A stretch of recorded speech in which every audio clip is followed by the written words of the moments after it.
Satgas COVID-19 Aceh Besar menggelar sosialisasi vaksin terhadap sejumlah orang tua dan wali murid. Upaya ini dilakukan mengingat masih rendahnya capaian vaksin di kalangan pelajar.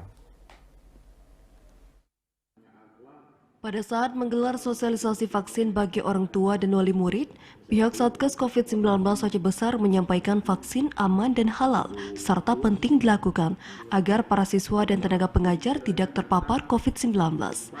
Sosialisasi ini dilakukan sebab capaian vaksinasi bagi pelajar masih rendah, termasuk di SMK ini. Selain itu, sosialisasi dilakukan menyusul adanya keengganan sejumlah wali murid yang belum menyetujui anak-anak mereka mengikuti vaksinasi. Akibatnya, sejumlah dewan guru tidak berani mengikut sertakan para siswanya untuk divaksin.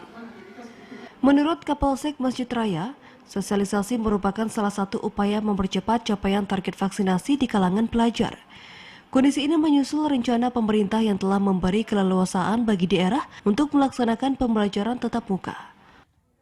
Kami melakukan sosialisasi kepada guru sekolah, terutama di sekolah-sekolah, di daerah-daerah, di perkampungan-perkampungan untuk melakukan percepatan vaksinasi.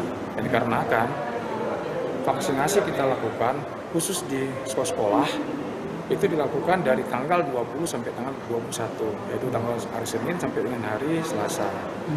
Adapun sasaran yang kita lakukan sosialisasi kepada wali murid dan maupun pada murid sendiri. Robi menambahkan dengan sosialisasi para orang tua diharap semakin sadar tentang pentingnya vaksin di tengah pandemi COVID-19 saat ini. Sosialisasi juga diharap mampu meningkatkan jumlah peserta dalam kegiatan vaksin yang direncanakan akan digelar di Kecamatan Masjid Raya mulai 21 hingga 25 September mendatang. Selain di SMK 1 Masjid Raya, sosialisasi juga diberikan kepada wali murid di SMP PKPU di kecamatan setempat. Di sela-sela sosialisasi, Satgas COVID-19 yang terdiri dari unsur Muspika Masjid Raya juga membuka layanan vaksin bagi warga yang hadir di lokasi.